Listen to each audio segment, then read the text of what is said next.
ขอโทษแต่ก็กินไปแล้วอ่ะแต่จริงๆเรามาจากพ่อแม่คนเดียวกันนะคะ ให้หา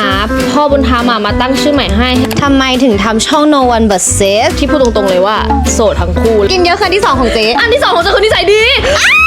นี่คือผู้ดูแลทุกคนและบ้านของเราคนเดียวสวัสดีค่ะ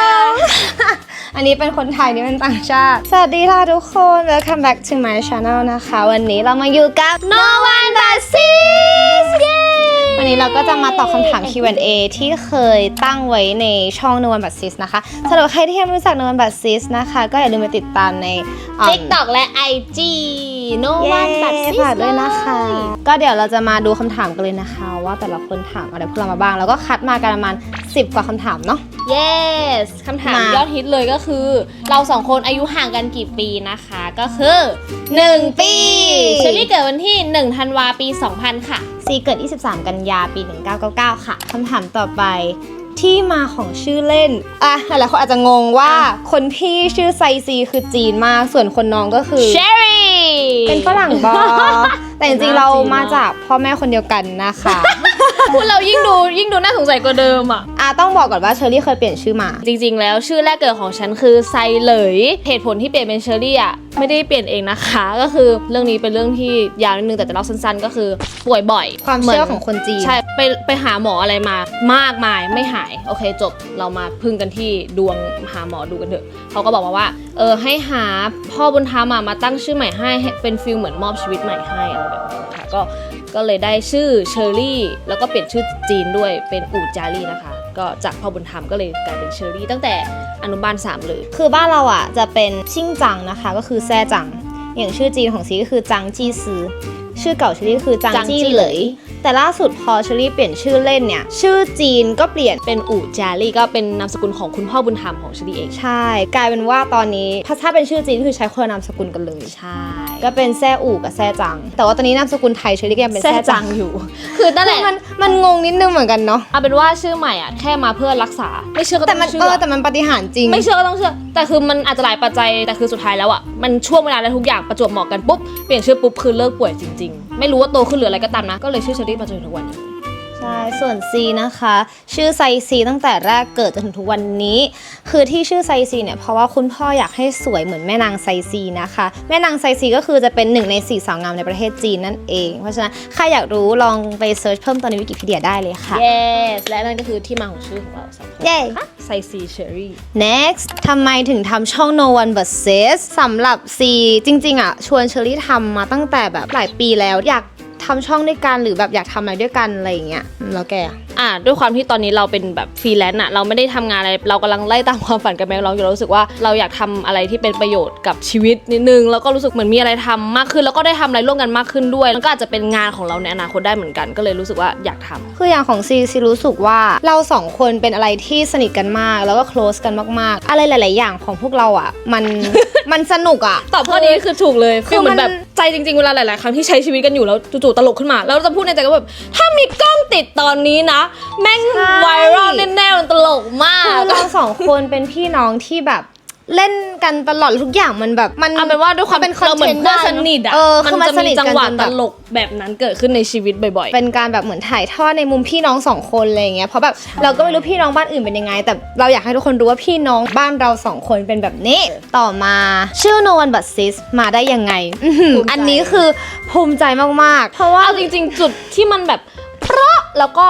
กดสร้างแอคเคาท์ขึ้นมาเลยคือจุดที่พูดตรงๆเลยว่าโสดทั้งคู่แล้วก็อยู่บ้านเข้าใจป่ะพอไม่โสดก็อยู่บ้านแหละแต่ว่าไม่ค่อยอยู่แต่อันนี้คืออยู่ทุกวันแล้วก็แบบไหนๆเราก็เหมือนไม่มีอะไรกันทำกันทั้งคู่ก็ไม่ถือว่าเรามาเริ่มกันสักทีไหมเอาป่ะอันนี้คือจุดเปราะแล้วพอเปราะจากตรงนั้นปุ๊บก็เลยช่วยกันคิดชื่อเว้ยพยายามจะทำอะไรที่เกี่ยวกับแบบต่อให้เราไม่มีใครไม่มีแฟนไม่ใช่ว่าแบบไม่แค่ไม่มีแฟนแต่ว่าต่อให้เราไม่เหลือใครแล้วต่อให้แบบโลกนี้มันใจอะไรกับเรามากแต่อย่างน้อยเราก็ยังมีพี่น้องของเราที่ยังอยู่ข้างๆแล้วก็ไม่ไปไหนเพราะว่าไปไหนเพราะว่าเลิกไม่ได้เลิกเป็นพี่น้องกันไม่ได้คือช่อง No One But Says เป็นช่องที่เราคิดกันแล้วแบบเราชอบเลยรู้สึกว่าแบบมันคอนเซ็ปต์มันแบบมากมันถูก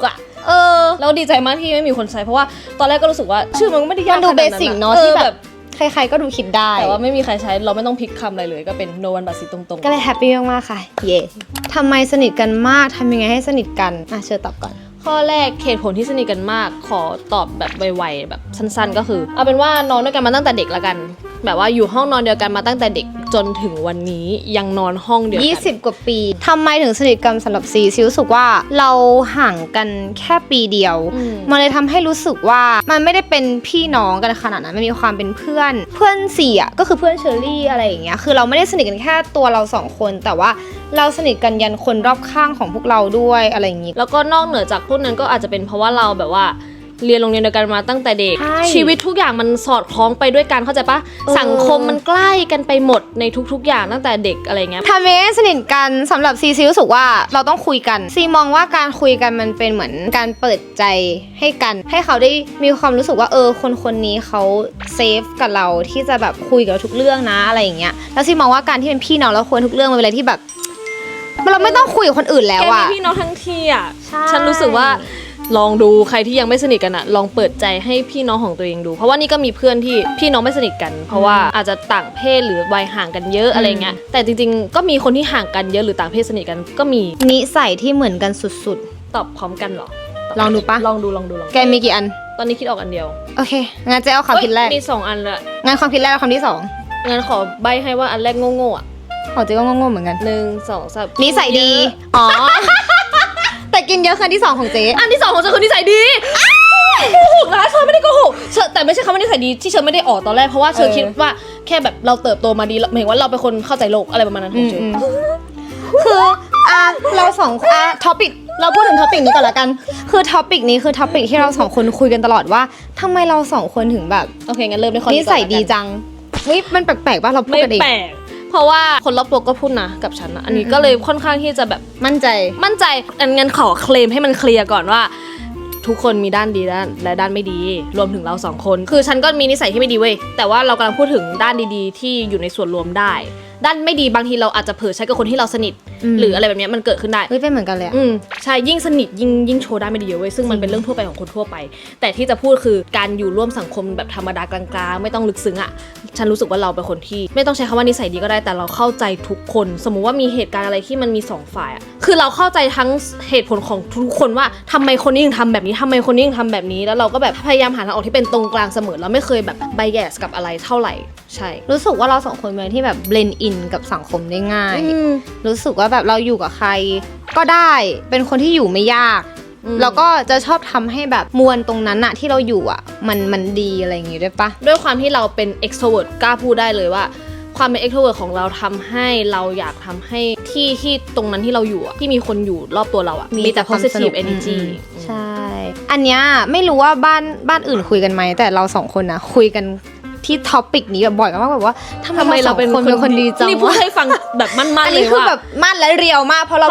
พูดคำนี้กันต่อว่าคือประโยคนี้เลยเรา2คนนี่แม่งคนดีจังวะคือที่บ้านเราอ่ะคือผู้ปกครองเรานะคะก็ไม่ได้สอนเราว่าเราต้องโตมาเป็นอย่างนั้นอย่างนี้แต่เรา2คนเป็นฟิลเขาปล่อยเราตั้งแต่เด็กๆให้เราไปเจอประสบการณ์ด้วยตัวเองแล้วเราดันเจอสังคมดีๆคนดีๆมั้งเราก็เลยแบบเติบโตมาในลู่ในทางวิ่งมาโดยที่ไม่ได้มีใครมาบอกเลยเราเดินตามทางของเราเองอะเราเดินได้ดีมากแบบเราไม่เคยแบบหลงผิดถ้าไม่ดีก็ไม่ดีกับตัวเองแล้วกันยังไม่เคยเดือดร้อนคนอื่นเลยนิสัยที่เหมือนกันอีกอย่างหนึ่งที่เราคิดตรงกันก็คือเรื่องการกินเรา2คนชอบกินอาหารดีนะคะที่นี้ก็คือเราเลือกเราไม่ชอบกินพวกอาหารมันๆอาหารทอดอะไรที่แบบเหมือนเราค่อนข้างที่จะคัดกรองอะว่าแบบเรารู้อะว่าอันนี้แม่งไม่ดีต่อสุขภาพเราไม่อยากกินอะแต่คือกินนะไม่ใช่ไม่กินแต่แบบเหมือนสมองมันจะเลือกที่จะอยากกินอะไรที่เฮลตี้กับร่างกายก่อนแต่กินเยอะส่วนของซีนะคะซีโชคดีที่ตัวเองไม่ชอบกินของมันของทอดเท่าไหร่โชคดีที่สิ่งที่ซีชอบเป็นแบบของที่มันแบบมันดีแต่ก็กินในปริมาณที่เยอะเกินไปต่อไปนะคะคือนิสัยที่ต่างกันที่คิดออกก็คือนิสัยเวลาไปเที่ยวอย่างซีเวลาซีไปเที่ยวใช่ปะซีจะชอบที่จะถ่ายรูปจะแบบว่าเชอรี่ถ่ายรูปเจนหน่อยเชอรี่ถ่ายเพื่อเจนหน่อยอะไรอย่างเงี้ยแต่ว่าเชอรี่ก็จะเป็นคนที่แบบเหมือนมันจะเป็นฟิลดื่มด่ำกับตรงนั้นมากกว่าการถ่ายรูปต่อให้ถ่ายก็ถ่ายให้ได้มันก็ถ่ายให้เราแบบประมาณนี้ก็โอเคแล้วนะแต่เราจะเป็นสไตล์ที่แบบว่าเฮ้ยขออีแบบชอบถ่ายรูปขอเผื่อไว้คือพูดตรงๆว่างานของเจ๊แกเนี่ยเข้าใจก็ถ่ายให้หน่อยดิสมมติถ้าพูดถึงประเทศใช่ปะจะเป็นฟิลญี่ปุ่น กับเกาหลี อะไรประมาณนั้นแหละมัน อ่า จะชัดเจนคืออธิบายไม่ค่อยถูกแต่ว่ามันจะชัดเจนในความแตกต่างกันอยู่นะ ต่อไปทะเลาะเรื่องอะไรบ้างโอ้โห ตอบได้เร็วที่สุดคือเรื่องของกิน แต่ไม่ใช่ว่าไม่มีเรื่องอื่นมี อย่างที่ทุกคนรู้บ้างเนาะเราก็เคยพูดกันหลายรอบว่าแบบ พูดทุกที่แหละพูดทุกที่ คือซีจะเป็นคนที่ชอบซื้อของกิน อันเนี้ย มาไว้ นักตุน อืม ส่วนเนี้ยตุนไม่เคยได้ สมมติว่าซื้ออะไรมาเยอะอะมันจะหมดแบบมันจะไม่ใช่คำว่าตุนอะก็เลยไม่ซื้อทีนี้พอไม่ซื้อปุ๊บยังไง ไม่มีไงแล้วพอไม่มีแล้วยังไง มากินของแค่ของคนที่มีไงเวลาไปซื้อของทีใช่ปะซีก็จะดูวันหมดอายุแล้วก็เดี๋ยวเราก็กระจายวันกินได้อะไรอย่างเงี้ยเราไม่ใช่ว่าที่เราเก็บไว้คือเราไม่ใช่ว่าไม่กินไงคือเราเก็บไว้เพื่อกินวันอื่น แล้ววันที่เราจะกินอ่ะมันเปิดออกมาแล้วมันหายอ่ะทุกคนเข้าใจคำว่าแบบเรารู้ว่าเรามีอะไรเราจะกินสิ่งนั้นเราอยากกินสิ่งนั้นมากเราอยากตื่นมาเจอสิ่งนั้น แต่สิ่งนั้นมันหายไปเคยโมโหจนแบบจะร้องไห้อ่ะแล้วโมโหแบบด่าก็ด่าคือต่อให้ด่าไปมันก็เอากลับมาไม่ได้เชอก็แบบเชอขอโทษแต่ก็กินไปแล้วอะมันยิ่งแบบอยากจะแบบอย่างเงี้ยเข้าใจฟิลปะถ้าเรื่องทะเลาะกันอื่นก็ความแตกต่างของเราสองคนที่แบบ เวลาที่มีความเห็นไม่ตรงกัน ใช่ความเห็นต่อไปอะไรที่อีกฝ่ายทำให้เรารู้สึกชอบมากๆสำหรับซีนะคะซีรู้สึกว่าเชอรี่จะไม่ได้เป็นคนที่มันไม่ใช่คนที่จะวางแผนเซอร์ไพรส์หรือทำอะไรแบบหวานๆแต่ว่าจะเป็นคนที่แบบทำอะไรเล็กๆน้อยๆให้ซีก็จะแบบดีใจแล้วอะอย่างเช่นวันนั้นเชอรี่ทำกาแฟไว้ให้ซีตอนนั้นซีจะออกไปทำงานตอนเช้าแล้วซีก็บอกซีว่าแบบมีกาแฟในตู้เย็นนะซีก็แบบพราวมากแบบ เฮ้ย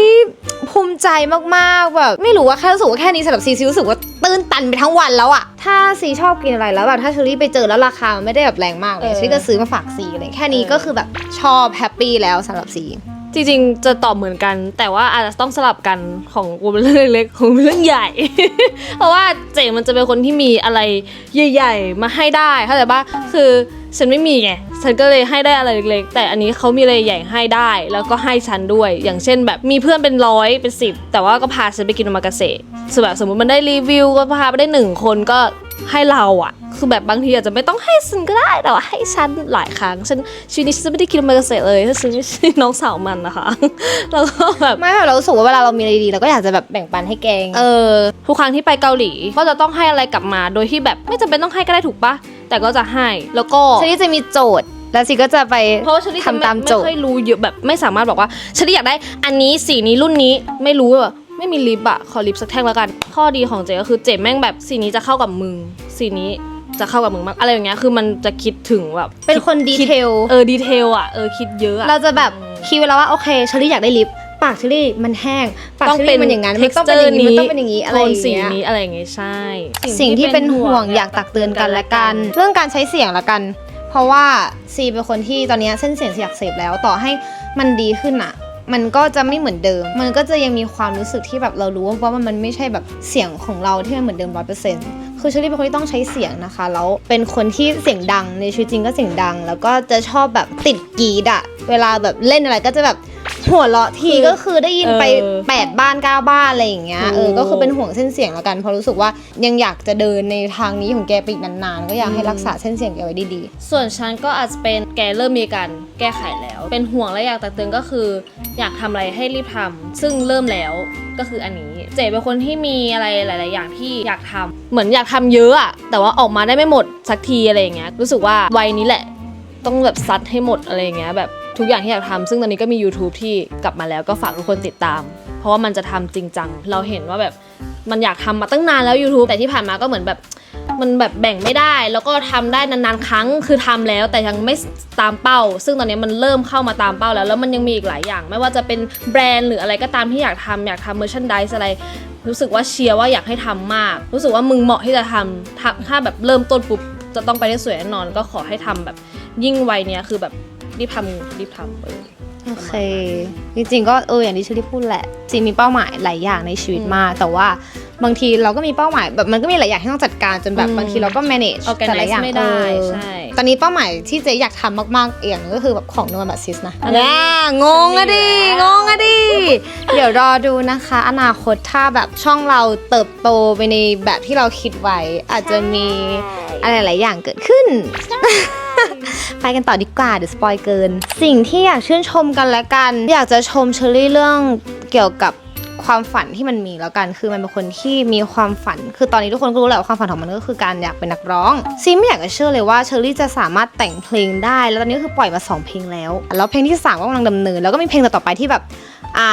ปกติซีจะไม่ชอบฟังสปอยแต่ว่ามีเชอรี่เคยร้องให้ซีฟังบ้างคือเป็นเพลงบังคับให้ฟังนั่นแหละขอพูดก่อนว่า2เพลงแรกอะไม่ฟังไม่ดูคือบางอย่างไม่ได้จะให้ฟังเพราะว่าอะไรนะช่วยหน่อยช่วยดูหน่อยว่าแก้อะไรดีไม่เอาไม่ช่วยไม่ยุ่งขอรอฟังตอนปล่อยไม่เคยช่วยฟังเลย คือแบบไม่อยากฟังอะไรก่อนเลยเพราะเราอยากจะฟังทีเดียวตอนเสร็จคือเราแบบเป็นคนที่เหมือนเป็นคนชอบเซอร์ไพรส์เข้าใจปะไม่ชอบแบบรู้อะไรมาก่อน ไม่ชอบแบบว่าอย่ามาสปอยเจ๊จะอยากแบบจะอยากฟังทีเดียวอะไรอย่างนี้แต่ที่ผ่านมาก็รู้สึกว่าดีใจที่พัฒนาตัวเองมาจนถึงขั้นนี้แล้วกันอะเพราะก่อนหน้านี้เชอรี่ก็ไม่เล่นดนตรีแค่ร้องเพลงในที่นี้ก็คือร้องแบบ cover ร้องตามคนอื่นอะไรอย่างเงี้ยแล้วพอวันนี้ที่แบบมีเพลงเป็นของตัวเองมันไม่ได้หยุดแค่เพลงที่1ไงถ้าเพลงที่1แล้วหยุดก็อาจจะแบบไม่เท่าไหร่แต่นี่คือมันมีเพลงต่อๆไปที่มันได้คิดไว้แล้วมันวางแผนไว้แล้วรู้สึกว่าแบบแบบมึงเก่งว่ะไม่อยากจะเชื่อเลยว่ามึงจะแต่งเพลงได้อะเข้าใจปะกูยังไม่อยากเชื่อแล้วแบบเพลงที่2อะซีร้องไห้แบบอันนี้ยังไม่เล่าแกฟังแต่คิดจะเล่าให้แกฟังตั้งแต่วันไปถ่ายละครแล้ววันนั้นซีมีถ่ายละครแล้วเป็นซีนดราม่า